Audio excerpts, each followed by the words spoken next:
Hi everyone and welcome back to Snowflakes. आज फिर से नया अपकमिंग आईपीओ ब्रेकडाउन करने वाले हैं। Crisp data, clean insights and absolutely no noise.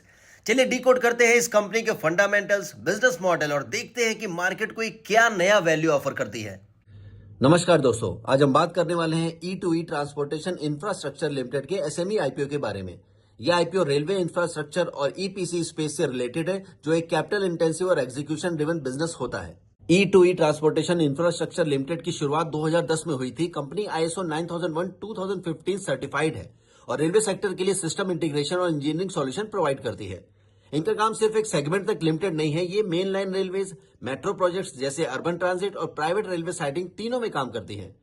Basically ये एक end to end rail engineering company है, डिजाइन से लेकर प्रोक्यूरमेंट, इंस्टॉलेशन, टेस्टिंग और कमीशनिंग तक। अब कंपनी के सर्विसेज की बात करते हैं तो कंपनी के की सर्विस ऑफरिंग में सिग्नलिंग और telecommunications, overhead electrification, track projects, private siding और एक dedicated engineering design and research centre शामिल है।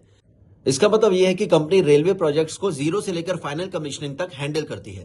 प्रोजेक्ट एक्सपीरियंस की बात करें तो कंपनी ने काफी मार्की प्रोजेक्ट्स एग्जीक्यूट किए हैं, जैसे हैदराबाद और नागपुर मेट्रो के लिए CBTC signalling, Vizag steel plant और एनयूपीपीएल पावर प्लांट्स के लिए signalling modernisation, Mumbai metro line 3 और चेन्नई मेट्रो के लिए प्लेटफॉर्म स्क्रीन डोर्स। इस टाइप के प्रोजेक्ट्स टेक्निकल एक्सपर्टाइज और एग्जीक्यूशन कैपेबिलिटी दोनों दिखाते हैं। अब क्लाइंट की बात करें तो क्लाइंट बेस काफी डाइवर्सिफाइड है। इंडियन रेलवेज के zonal divisions, railway PSUs, infrastructure companies, private corporates जिनके पास अपने साइडिंग्स हैं और कुछ इंटरनेशनल क्लाइंट्स भी। ऑर्डर बुक और वर्कफोर्स की बात करें तो 30 सितंबर 2025 तक कंपनी के पास लगभग 50 ऑनगोइंग कॉन्ट्रैक्ट्स थे, जिनका total value around 401 crore rupees का है। साथ ही कंपनी के पास 353 फुल टाइम एम्प्लॉयज हैं, जो एग्जीक्यूशन और डिलीवरी के लिए काफी इंपॉर्टेंट है।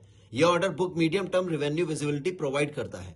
अब आईपीओ डिटेल्स पर आते हैं। आईपीओ 26 दिसंबर से 30 दिसंबर 2025 तक ओपन रहेगा। लिस्टिंग एनएसई एसएमई प्लेटफॉर्म पर होगी। प्राइस बैंड 164 रुपीज से 174 रुपीज का है।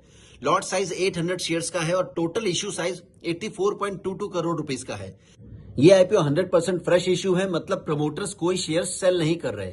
आईपीओ के बाद प्रमोटर होल्डिंग 45.19% से गिरकर 32.51% हो जाएगी। ये डायल्यूशन फ्रेश कैपिटल रेज की वजह से है, लेकिन एसएमई कंपनीज के लिए ये होल्डिंग थोड़ी लो साइड पर मानी जाती है और इन्वेस्टर्स को इस चीज को मॉनिटर करना चाहिए।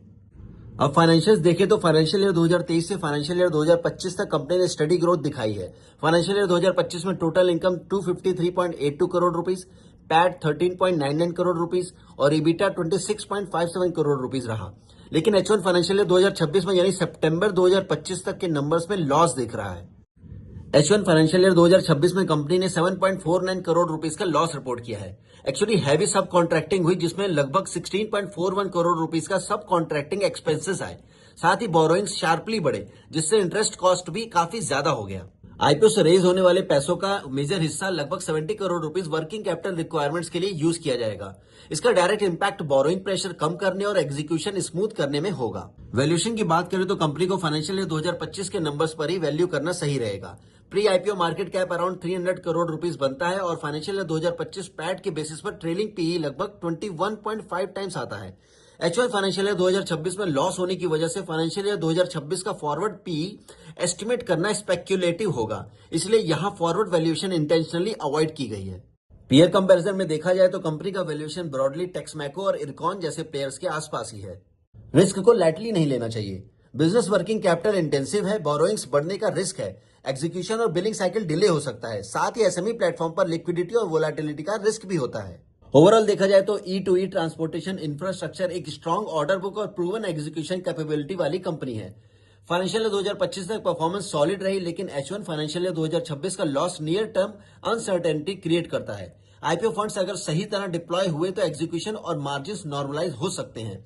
यह आईपीओ उन इन्वेस्टर्स के लिए ज्यादा सुटेबल है जो हाई रिस्क टॉलरेट कर सकते हैं और ईपीसी और एसएमई बिजनेसेस को समझते हैं। एसएमई आईपीओ हाई रिस्क होते हैं। Please invest only after understanding financials, risk और अपनी रिस्क एपेटाइट।